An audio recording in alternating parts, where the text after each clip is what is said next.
What's up, everybody? Welcome. Episode 5 of Thawt for Food is here. I am your humble host, Luke Skyy. It is Monday, March 9th, a beautiful day down here in downtown Denver. Real quick, we got something to share with you. If you take a look at your screen, new logo for you. Check that out. Thank you, Justin, my man, always keeping us looking tight, looking fresh here at Hybred Collective. Got a new screen for you and everything. I think it's pretty cool. I hope y'all like it. We are here today for today's conversation, downtown Denver at Cap Hill. Where we at? This is Pub on Penn, 13th in Pennsylvania. One of those community bars, come late night, hang out with the industry crew. And that's, I'm really looking forward to it. Today's conversation is actually with crew that I work with in the industry. I got my man, David Hoffman. He's, as well as being an incredible server at the Wincoop Brewery with me, he is a man that is pursuing his artistic ventures, making what he calls dream collages. You have to check those out, David Hoffman. I got my man, Jordan Hammar, with me today. Jordan Hammar and I oftentimes have very intellectual, deep conversations, and I couldn't wait to get him on a show with me so we could have those deep conversations. He's an aspiring accountant of all things, and what we like to term as a literary enthusiast, real into books and stuff. And I always love his guidance and blessed with his guidance and his wisdom. And then I brought my man Adrian NME along with me. You might remember him from episode 1. He is part of the Hybrid Collective crew, my co-host, my dude, my roommate. He is also joining us today for this conversation. Should be an exciting time, y'all. Come down to Pub on Penn, check this place out, give them some of your business, give them some of your money, make sure that places like this keep thriving in the neighborhood. Come along with us for this conversation, have a good meal with us here at Pub on Penn. Peace to you and yours. Let's go.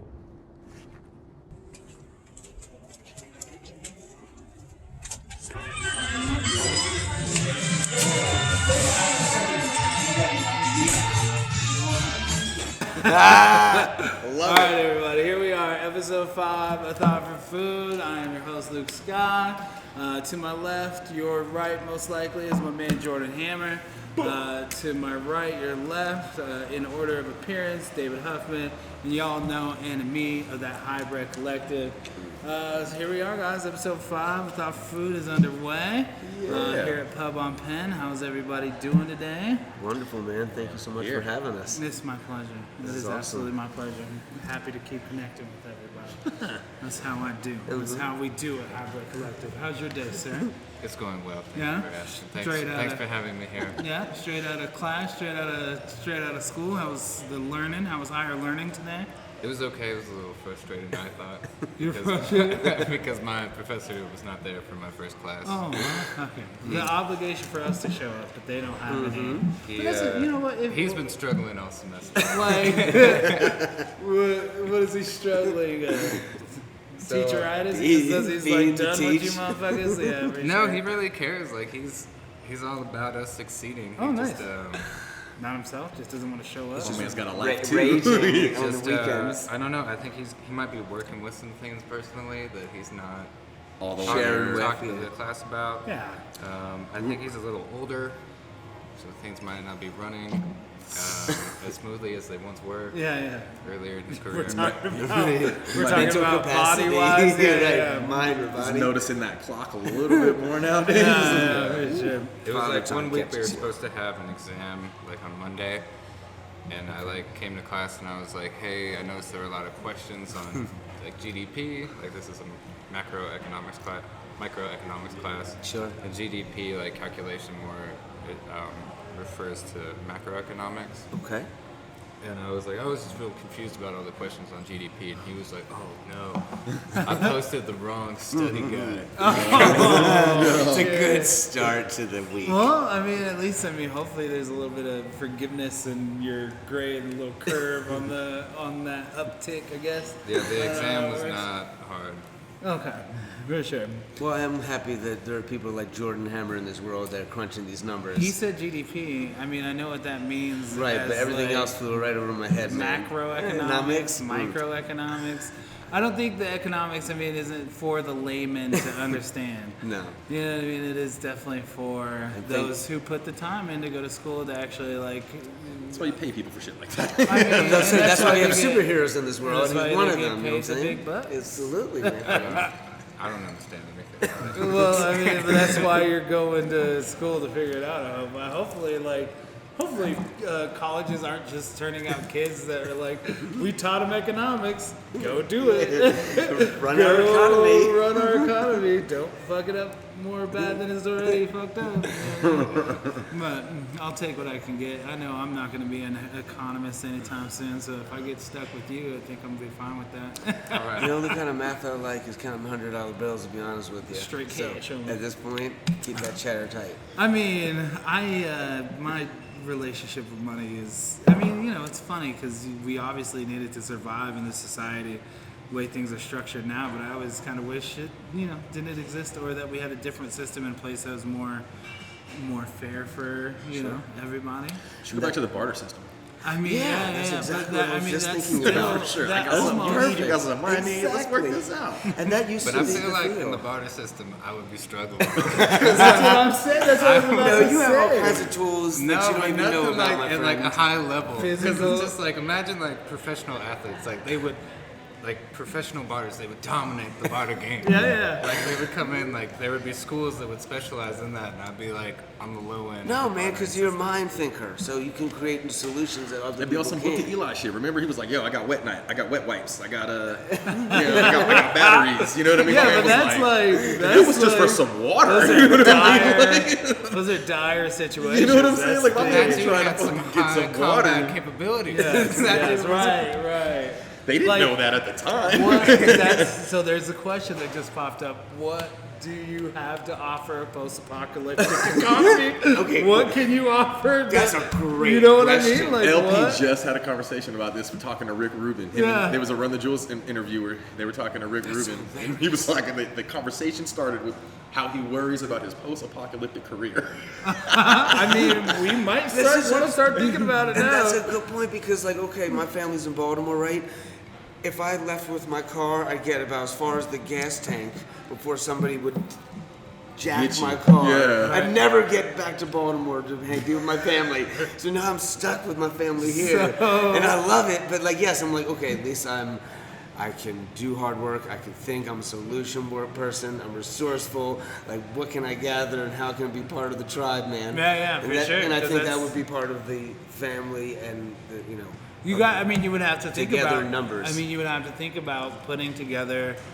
In a post-apocalyptic world, you'd have to think about putting together a tribe that could survive other dominant tribes. So you would have to put together. What about the zombies? You would have to put together warriors. You would have to put together economists and farmers and soothsayer that can heal wounds. When you know what I mean. You're gonna have to put together an actual economy of people to survive shit like. I think I would still be in the entertainment. I would. That's what I'm saying. I would still be like a jester or something. I'd You know what I still mean? be- But also on the flip side, I'd be an assassin. Yeah. You see, because they're gonna call me into these high class parties. I'm like, see him, Yeah. right? And just Yeah. get him, bam, and be out the party before anybody knows. Did anybody see God, that? The you're entertainer was wow. Zombie assassin all You know, day. and just so I'm on both sides of the coin. You know, That I'm out there making that day entertainer. money, but then I see the target. I got it. This is is it gonna be such a dire situation where motherfuckers are gonna be like, I don't want no entertainment. I just want to sit here and wallow in my misery. That's like the Book of Eli style, man. Yeah, for sure. Straight You up. turn that shit off. We are not having a good time. It's 2050. I can barely breathe, you motherfuckers. Want me to sing a song? I can barely breathe. But I feel like that kind of attitude would only last for so long. It's like a child being in a tantrum. Sure, the denial Yeah. phase of It's the like, process, I'm right? still angry. Yeah. I'm still angry. But then after an hour, it's like you're still mad. I don't remember why I was mad.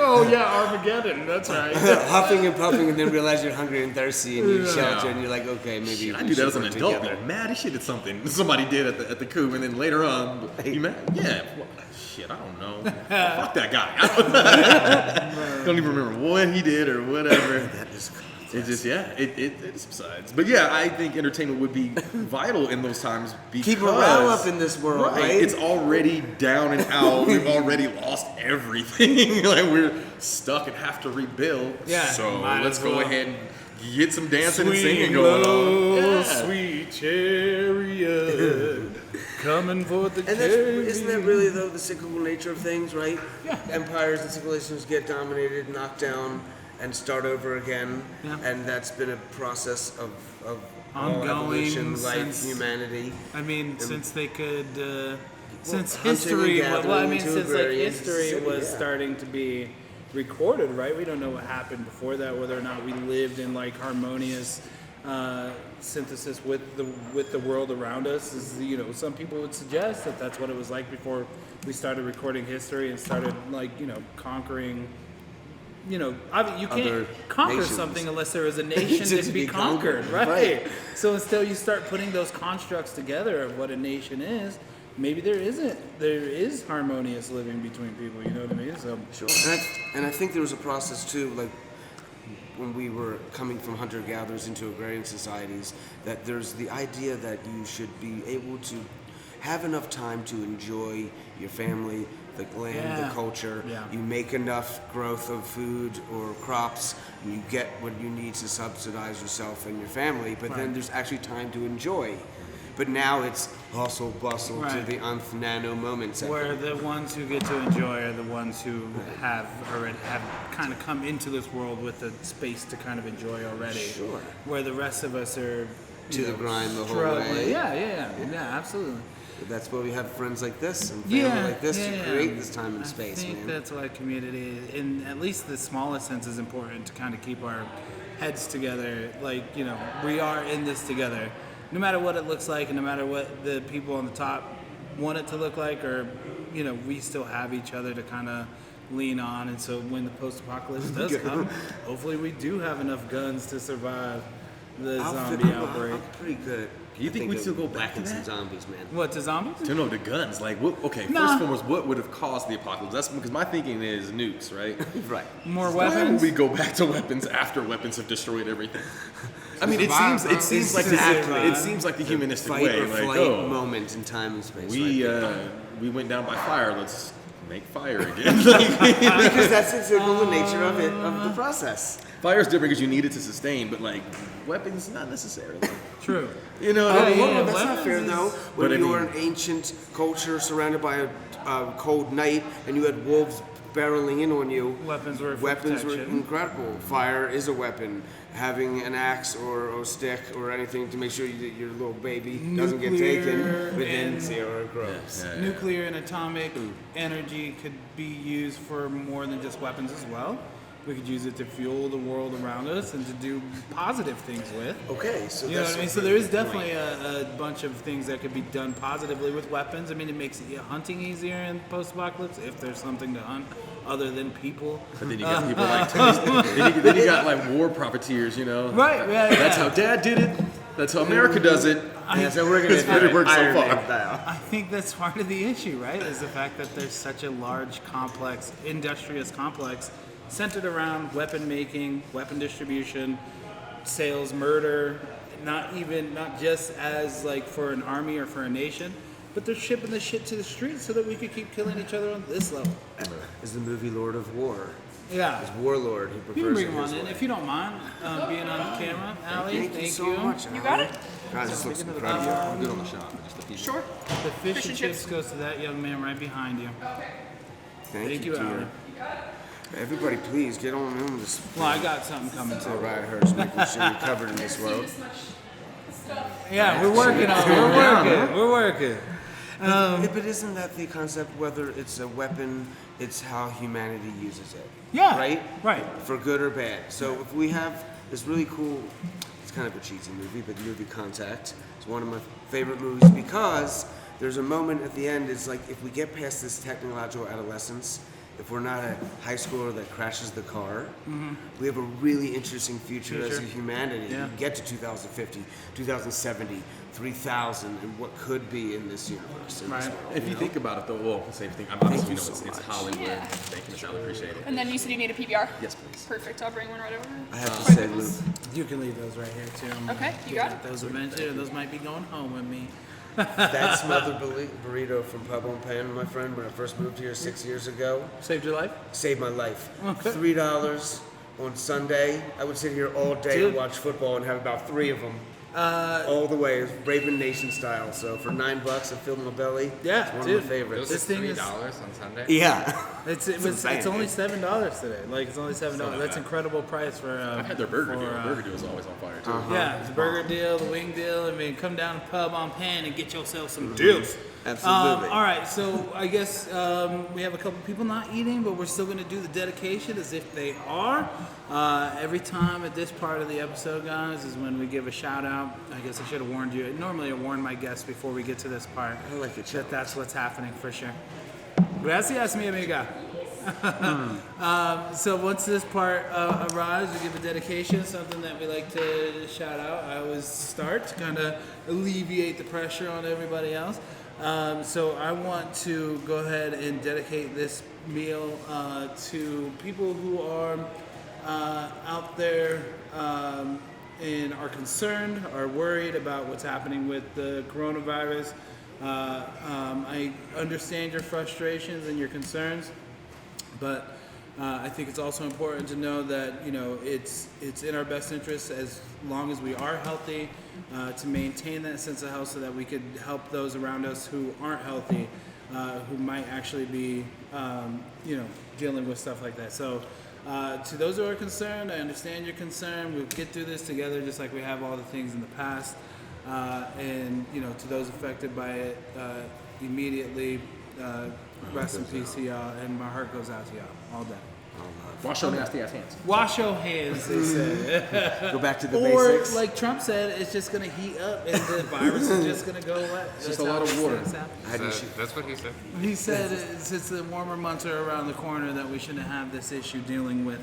Anyway, enough politics. That's what he went to school for. Yeah, he's the. That was my kind of overriding- economic part of For it. sure. Okay. Who wants to go next?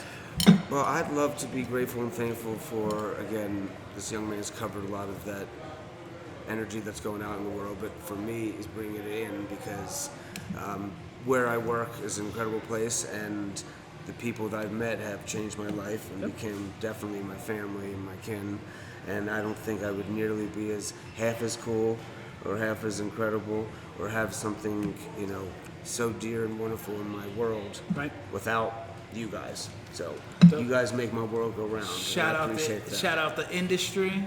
Just shout out to the brotherhood and the family. Yeah, like for sure. I've known each of you for a couple years now, and now it's like I've known you for my entire life. Yeah, no So doubt. you're stuck with me now. I'm I'm always gonna gonna be have this it any handsome and this other way. aerodynamic.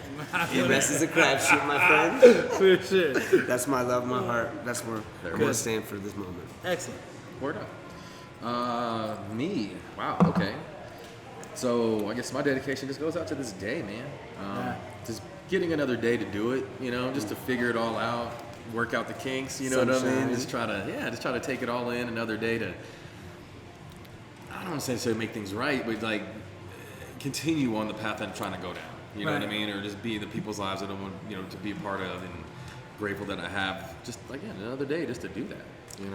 Even though I hate traffic and all the other bullshit that's going on, I'm thankful that I have another day to be Traffic like, is easy get to the hate." hell out of my way. And that's called the work. That's Yeah. what my father says. The only reason to be on this earth is the work. And what is the work? The work is turning people on to whatever their passion is, right? Whatever they're into, to support them. And that goes into the two most powerful things is your breath and your word. Yeah. So if you're angry, you can't breathe calm. If you're calm, you can't breathe angry. It's directly correlated. Yeah. And then your word, it's like you plant that seed. You're good enough, you're powerful enough, you're positive enough. I got your back. What did you plant that seed when you walked away? Yeah. Or you are not going to be able to do that. You're not going to be. You can't do that. What'd you plant there?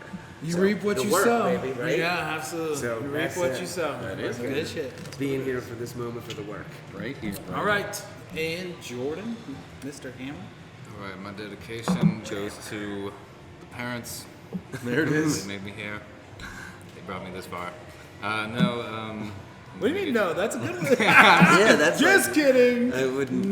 Shout out Curtis. I haven't met Mama Hammer, but Oh, she's tremendous. if she's, yeah, I mean, if she, I've talked to her on the phone. brought you along in this world, I'm sure. If she brought those Hammer boys along this whole way, that's impressive. She's living it up right now in Hawaii, so she's doing just fine. Go, girl.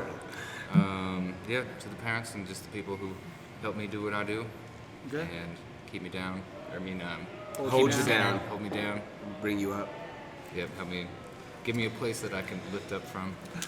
I love it. It is. You gotta have a From the plateau. soul, baby. All right, Absolutely. cool. All right, I haven't eaten all day, Yeah, I'm so I'm famished, gonna man. start digging in. Mr. Del Toro, will you pass me a napkin over there, brother? So where were we? What did we talk about? We can move on to another subject. Anybody got something that was on their mind they want to talk about? Thank you, sir. Well, I got a thing or two, man. If it's cool. It's always cool. good, Yeah, man. this is we got- free appreciate that. forming. So, one of the couple of things that I love to talk about is some of the things that my father's kind of taught me and my mother's taught me, and some of my like tried and truths that have made me further in this life and more prepared for things in general.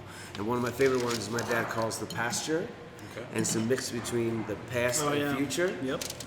So when I'm running around and I'm not focused in the here and now, he's like, "Man, son, you in the pasture somewhere, Right. running around instead of being in the here and now." So I really loved that, like that. thought word process. And of I, pasture is, the the- past and future. The, to be in the here and now. to where those points don't even exist, whereas the past is something that was, in the past where it should be is no longer alive; it is dead.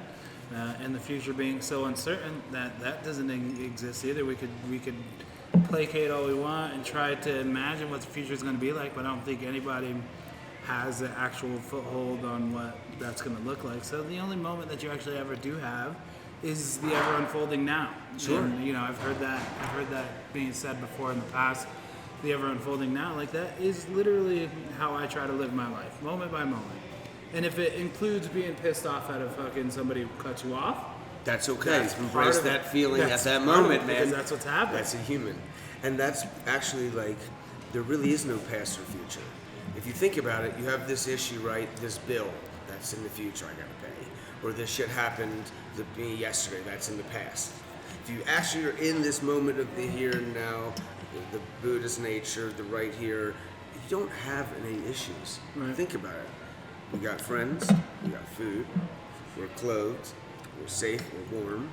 You're about one of the richest people in this world when it comes to richness and wealth, and so that really is a human construct, For sure. So, Yeah, definitely. something to not lose sight of, huh? Yeah, because I definitely have an issue with living in that pasture, I guess, because I'm too focused on what was done already, and too worried about what I'm gonna do in the future to not do that stuff again, and not actually being like present in the moment. Right. And it's a pain in the ass. but that's wisdom. Yeah. Is avoiding future pitfall from prior experience. Like the Right. 4 agreements. Right. What is it? Do your very best. Be Stay true to impeccable your with your word. Don't take Ask things personally. questions. Right. Don't make assumptions. And there was the 4th, and I Don't- break I do don't all take- that shit. Don't take things personal. personal. And what do? I break all that shit every day of my life. So that Are you process of good at trying to not keep taking that. things personally? No. No? I feel like I take things personally all the time. I think I've just gotten a little bit better at managing that. It's a good way to put it. Not letting that come out at other people. Right. That's why. I mean, Has that happened before? I guess it has, right? I mean, we all have taken our. Yeah, I'm trying to come up with an example where I like took something personally, because like the whole thing with taking something personally is that you are blowing something out of proportion because you're adding your own personal story to it, Right. And then it becomes an elevated problem. Right. I don't know. I feel like maybe like past times when people like didn't want to hang out with me or something like that, I like elevated that into something bigger than it was. Right. So now I try to just allow things to be what they are, Right. as best I can. I find one thing that helps me with that, as far as not taking things personally, is the mirror technique, where you kind of look at everybody as if they are a reflection of yourself, as opposed to taking it out on. So if somebody's getting upset and angry at you, for whatever their reason is, it doesn't matter to me one way or the other. But if I were to look at that person and say, what about this is affecting me on this level, that maybe I can use that information, that tool that he's providing, or he or she is providing me, to reflect in myself of how I treat other people. Sure. Because it's definitely, I mean, that was it's definitely something that takes work, and it's definitely something that is human nature for us to just kind of be enveloped in our emotions, so deep down ingrained in every construct about the way we live, that you just fly off the handle and not even know why. So if you could stop and take a second, breathe it in, use that moment to kind of reflect on, be like, maybe the reason why this is coming at me is because I'm putting it out there. Yeah, right. The law of attraction right there. Yeah, exactly. Positive plus And positive. so, and then at that point, you don't have any reason to get mad at that person for just doing what they're doing. You're in the moment of, kind of checking out what's happening with you, forgiving yourself for those moments, and trying to forgive that person for what they're going through. Plus, the idea is that taking anything personal back to the four agreements has nothing to do with you. Right. What that person's, even their mother and their dog are a secondary character in their own main movie, right? Right. They're all the main stars in their own main movie. So to take something personal, even a heavy act, has really nothing to do with you and your world.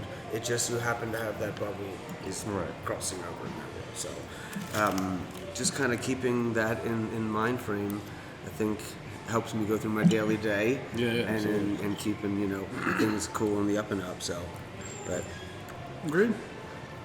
yo, I got some other stuff. Hit me. I heard. Keep them coming. My two favorites are my father's two theories on love. Mm-hmm. He's got the galaxy theory. Two theories: the galaxy theory and the filter theory. Okay. So here's the galaxy theory. You can have a person in India and you have a person in Wisconsin, and nothing in the world is going to stop them from getting together. They are just destined to be together.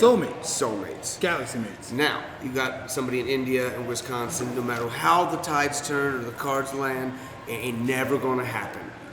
And those are the peripherals. Right. The soulmates and the nevers. It's like the 10% of us. Most of us, our experiences are like galaxies, like Andromeda and Milky Way, or any others. They come together and sometimes they meld and become one. One, right. And sometimes they rip apart. But with that process, you're taking energy, experience, Holy shit. growth, galaxy theory. Now, which all that play in, we go into know how the string dimension and the other dimensions of the universe. Yeah. Now you have this filter process, right? With each of these galaxies. When you're 16, you want to date the hot, cool, beautiful girl, right? When you're 25, you think this is what it is. When it eventually you figure out, you get down to this hourglass filtering process that you have the things that you can't live without in your person. Love, affection, warmth, compassion, and then the other side of that hourglass is just quirks you learn to live with. Sure. Because every human's going to have them. For sure. So that galaxy play into that filter play, and then really, when you go to bed and you say, how'd that happen? Mm-hmm. When you wake up in the morning, you say, how'd that happen? Mm-hmm. And then hopefully your good days outweigh your bad at the very end, right? Well, yeah. When you're with somebody for 50, 60 years, you're gonna have times when you're like, I hate you, I don't want to see you, and there's times when you totally find a wonderful new layer of that person. Yeah. So that's that fun part of the love. But I love those thought processes with my dad and expressing the galaxy theory and the filter. Experienced that kind of love in that sense? I've definitely experienced both of those for sure. Okay. The process of being with somebody and then separating and taking so much from that person. That's kind of where my art came from impressionistic art. Right. I dated this beautiful, wonderful woman, and we moved on after I moved from Florida, but I kept the art.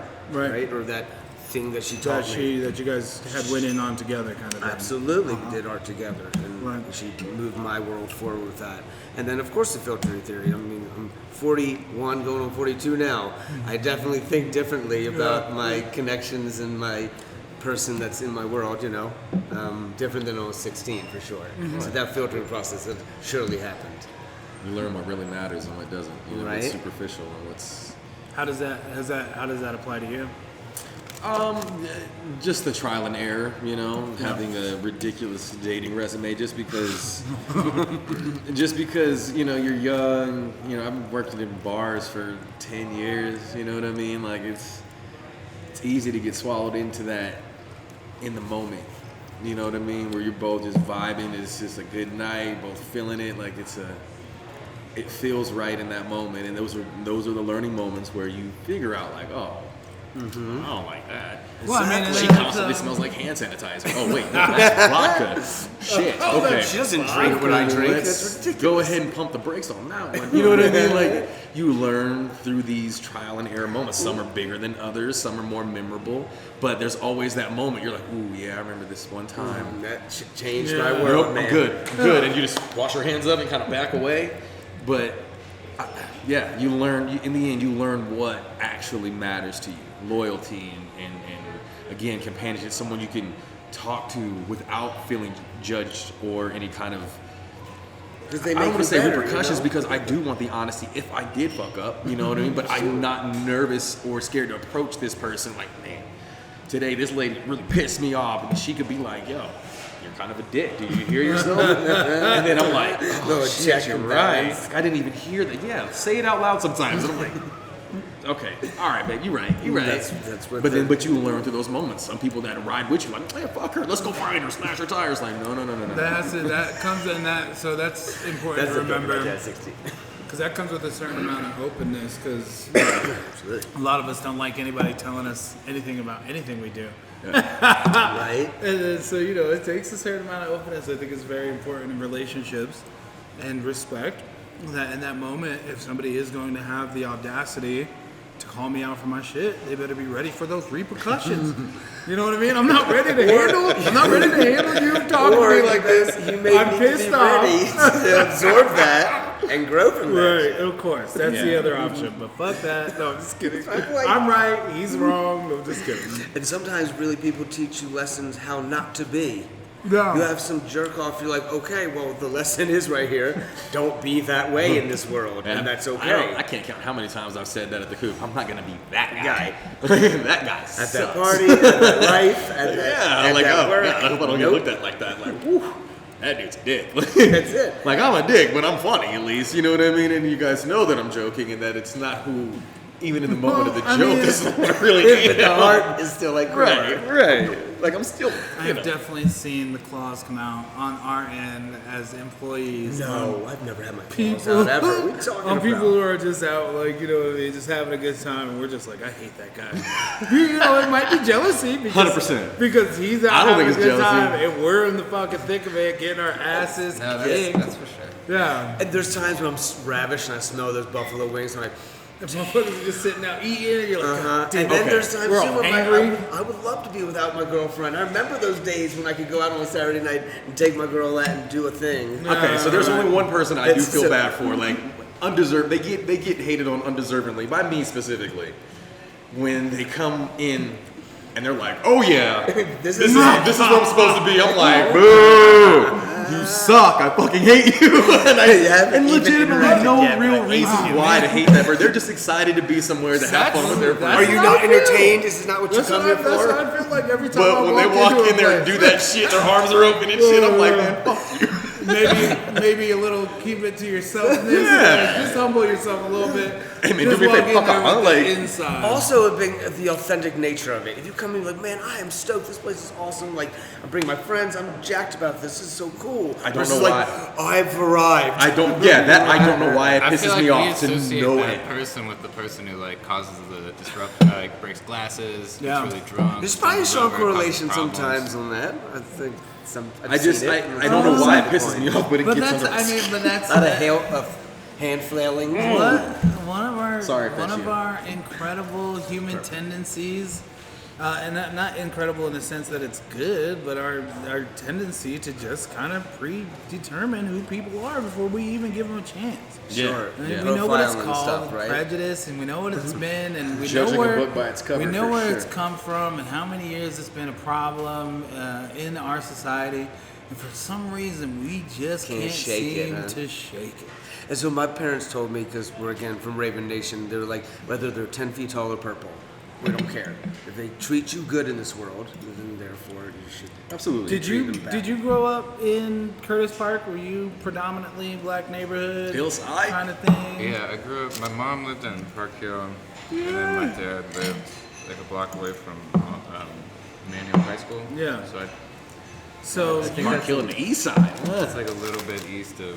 He was the only white kid over at well, Gilpin. that's what I'm trying to get at. So like, you know, as far as like one of the big issues I have these days is, you know, kind of recognizing the fear in other people who may have not have, you know, let me be more frank, in white people who have not congregated around other minorities, and I see their fear when I approach them. So I'm kind of wondering, like, how was that for you? Did you, obviously you don't, I've never had that from you because you've grown up around it. So how did that? Jordan gives the bruh handshake and everything. He's Yeah, in there yeah, with yeah. it. So like, you know, so Yeah, he's obviously quite a we need- Renaissance man. He We knows need how more to of that. handle But himself. how did that affect you, kind of like as you were coming up?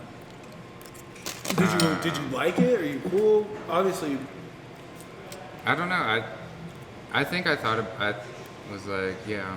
I don't know if I ever thought I was black. Okay. But I knew that like I was a little Cooler. not cooler, but I like knew you my love the culture of it, the music, you know, the way I'm you. just saying, with a dad like Curtis Hammar, you had no choice. It was Well, like, I mean, but he's not his father. No, no, but, through I mean- and through, this man is much. but he used to take him to the Different Gill. than Like, Curtis he used to Hammar. take him to 20th Street and shit to go play ball. Like, that's not something normal people do. Normal white folks do. I'm sorry. Like, it's so, true. and a Tell me good about game, nonetheless. I think as I reflect on my childhood and seeing like the differences of hanging out with white kids and black kids is like one of the things that always comes up is like the financial difference was usually there. yeah. And like that's not to say that that was like always a theme. Like one of my first childhood friends was black, and he lived in a very nice neighborhood. But it was just like I played baseball in a very like nice part of town, and everybody on that team was wealthy as fuck. And I like went over to one kid's house, and like his house was ridiculous.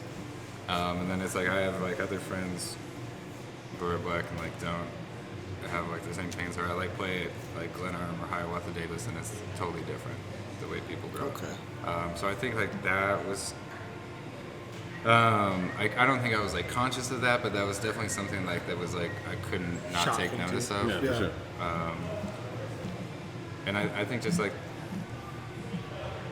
I don't know, I feel like for the most part I was a little more comfortable with black people. I don't know if that's accurate. Which is nice, because like I'm saying, like it's hard to find y'all.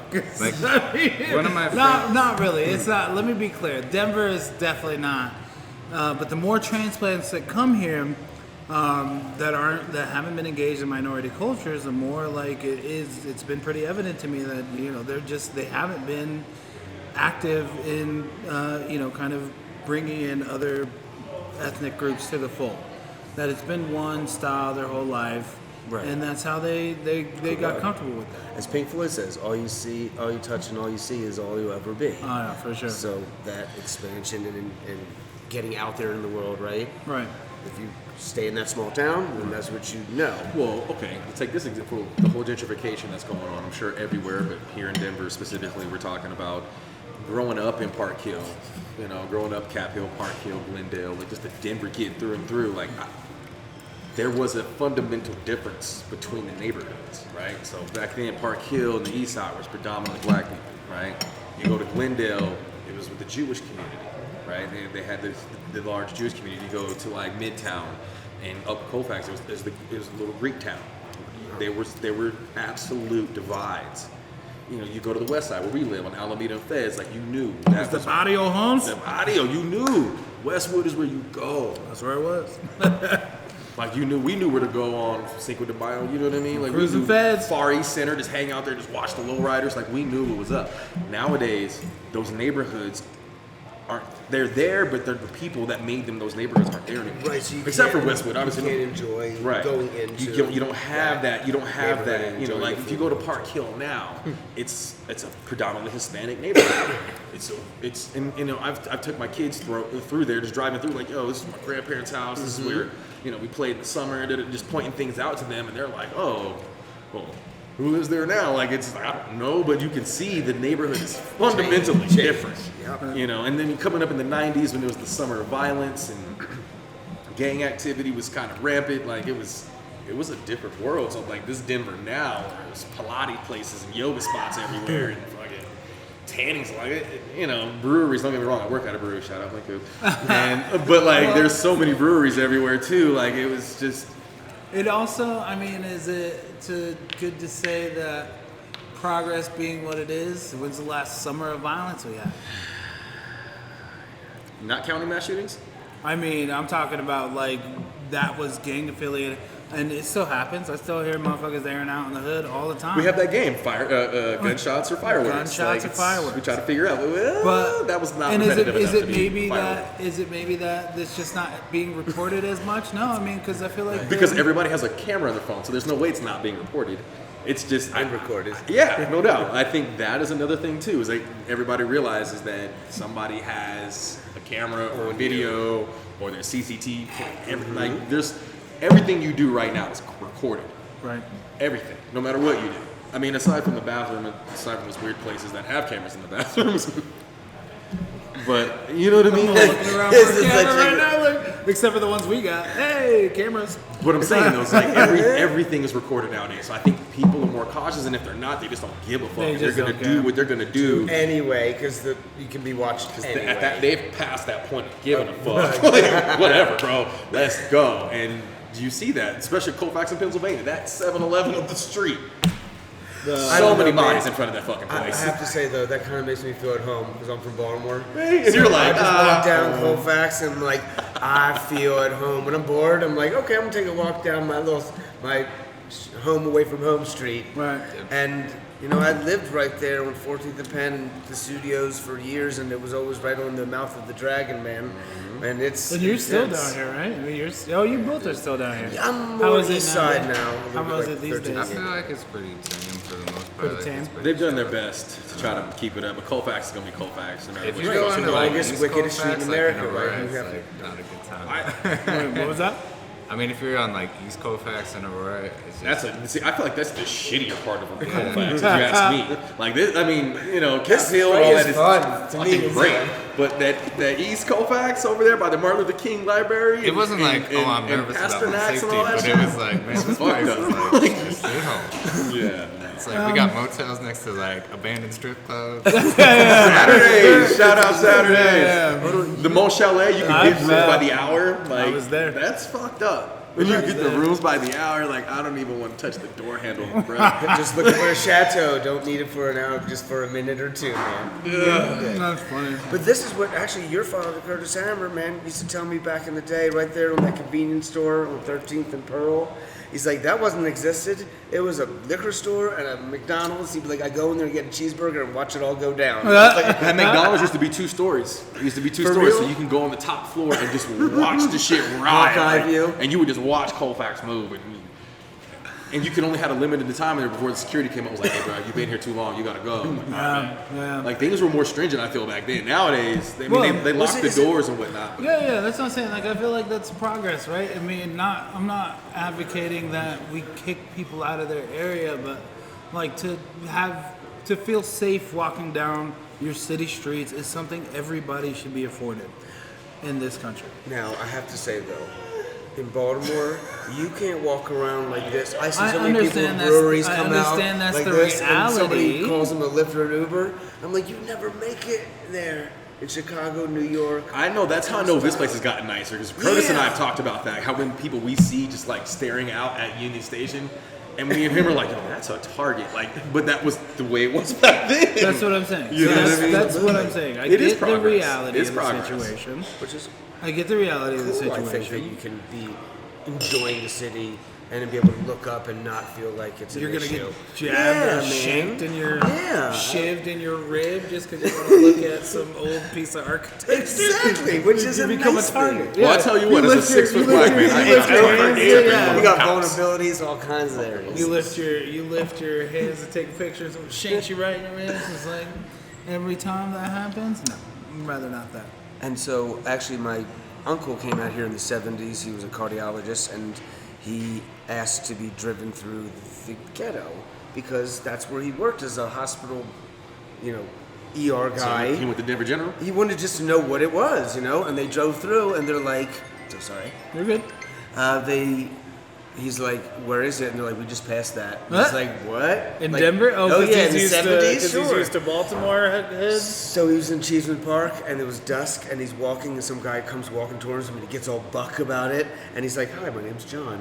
And he was like, I am so sorry. I was just about to moved from knock you the Baltimore, fuck out. and the parks are not for the people. He's like, well, realize the parks are for the people, and basically this is our beach. Yeah. And It's I like- thought it was a great way. Because you guys for had that Lincoln person Park to where all the explain. bodies would get dropped, right? It's Bodyland, Murderville, the wires for real. I've been down to the towers. That does exist. So That's crazy. it's reality that it's nice It's, to have a beautiful place. You it can is. enjoy your world and enjoy the people in the city and the culture. And there's so much awesome stuff here in Denver. Did So- you have black friends growing up?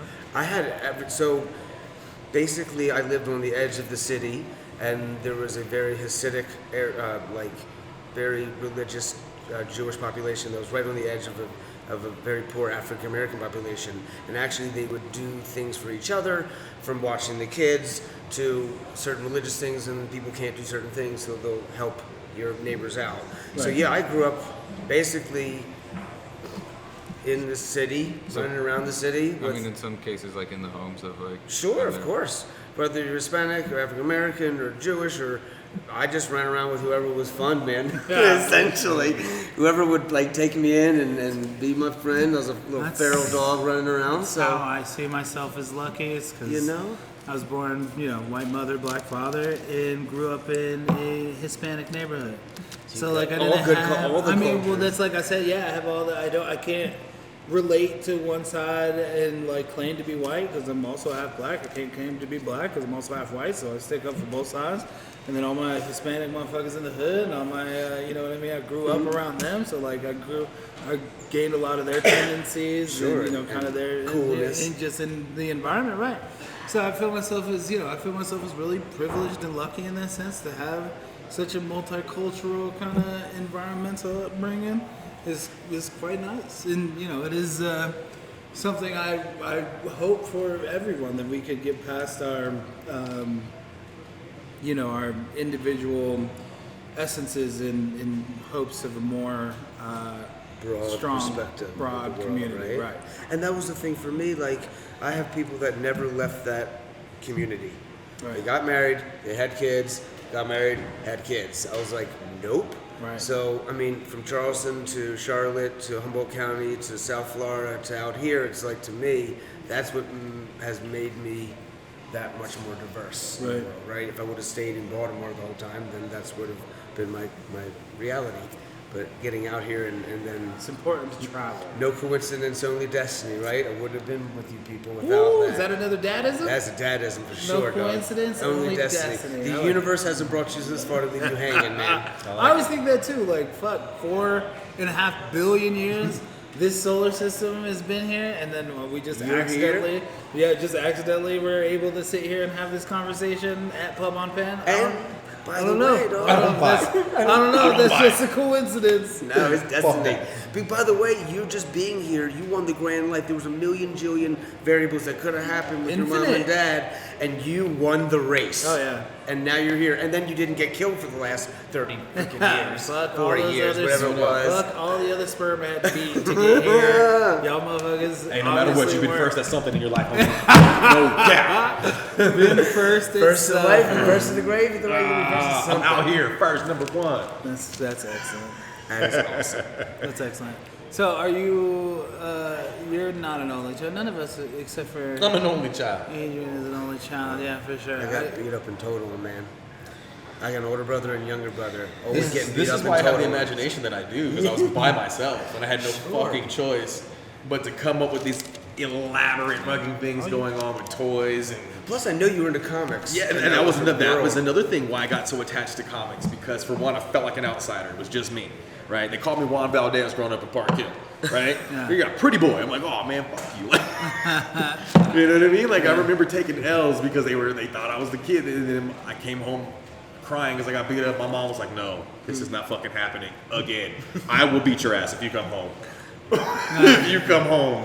Do it. Would have lost again, and she like taught me how to throw them things one night. Was just like showing me different things to do, and I was just like, all right. Stand And up I for caught that kid because it was always the same route every day. I'd come down the street, and I caught that kid. I went the other way, caught this motherfucker slip. I don't know why he would wait for me. Like, you got nothing else to do, motherfucker. You got nothing else to do. Did you ever deal with a bully? Yeah. You dealt with a bully? Not like Jammer Jack. not like in a physical like confrontation. Just like it was more like kids Verbal? just like messing around. I don't think I ever had like a true like aggressor. He was just One- fucking. He was just one fucking with One you. bully? bully that got you. Did you have a? Well, so I'm a little pit bull. He was the bully. You were the bully? No, man. I was much more of the person who, really, because of my size, I really always connected kind of with bigger people in general. It was just a connection that I had, and I think come off pretty authentic in the world, and I'm not really here to be hurtful or violent in ways, and I feel like until that line's crossed, I don't really have to be that way. Yeah, yeah. You know, you can be like, so I remember when I went to college, my brother's like, okay, dude, there's gonna be big boys and they're gonna jack you. And they're looking, West Virginia, just looking for a fight for some little kid. In college? Sure. And then he goes like this, what you do is, my bad dog, what's your poison? Whiskey? Let's go give him a shot.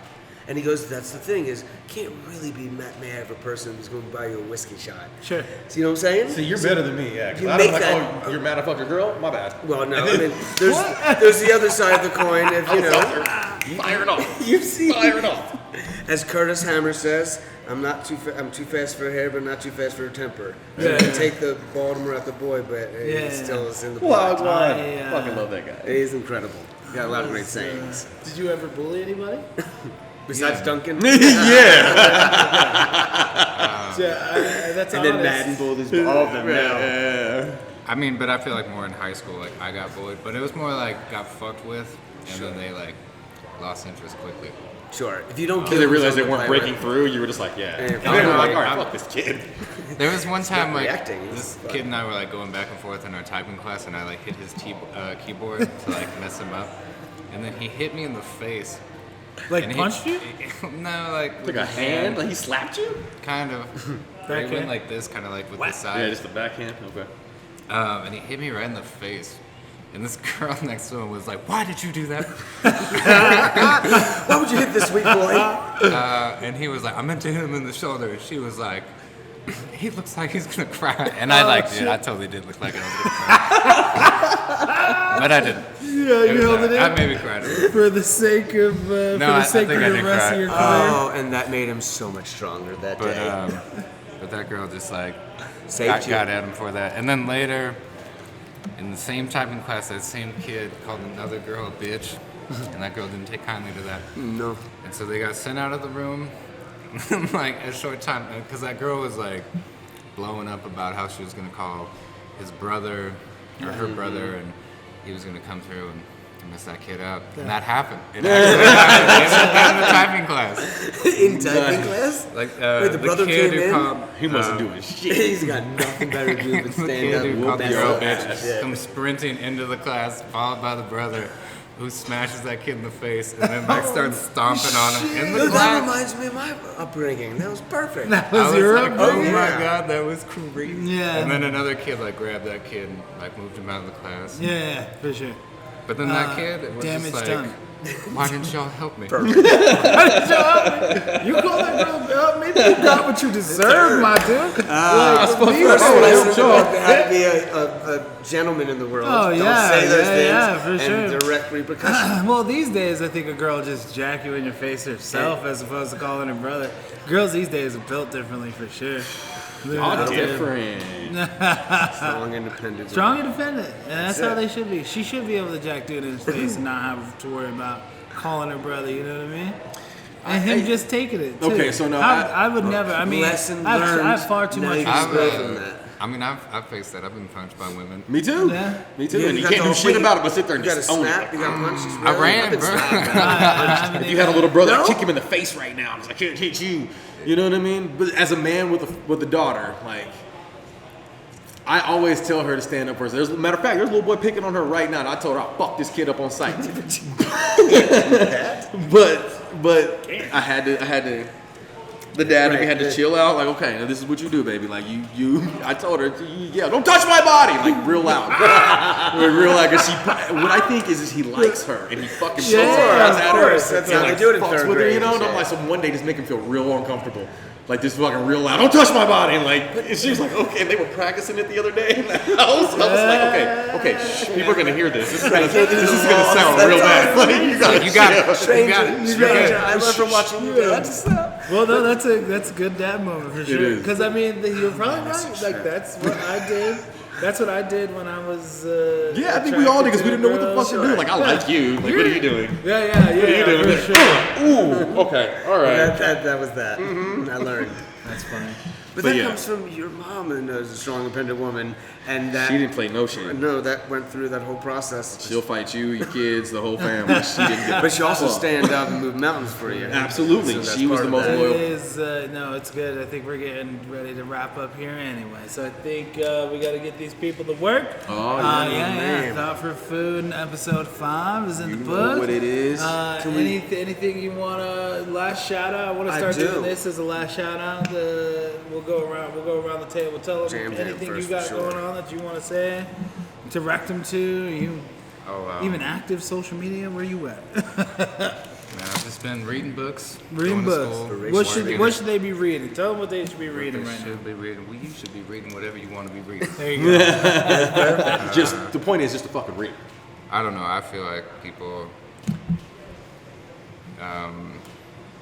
I don't know. I struggle saying this because it's gonna come off so hypocritical, but just to like maybe challenge the identity that you think you have come up with and try to maybe. No, that's perfect. I like that. Don't Because ever I change it. really,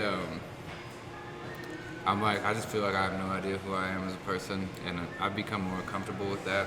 Of just like, instead of gluing myself to a certain personality or archetype of that's been created by society, just kind of trying to just get shit done, just trying to keep shit simple. Some of It's the- just like continuing to do things. For sure. Don't ever change. Keep evolving. Yeah, It is. That's the stay- David. That's the David stay- send off right there. stay- Oh, I got stay another one. fluid. What do you got? We're gonna do You gotta stay in the flow. Stay in the I guess the long and short of it is that you aren't what you think you are.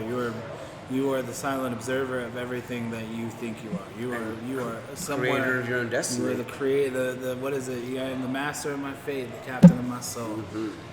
William Ernest Hensley. That's a poem. You should check that out.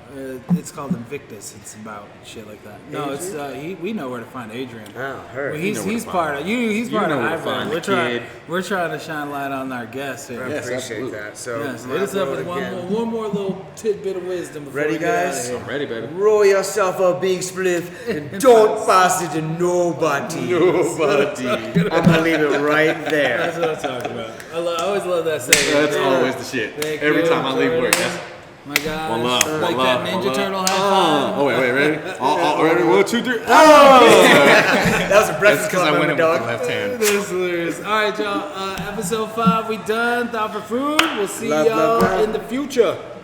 Peace. That was so I'm about much to have fun. one of these. Sure, crush it.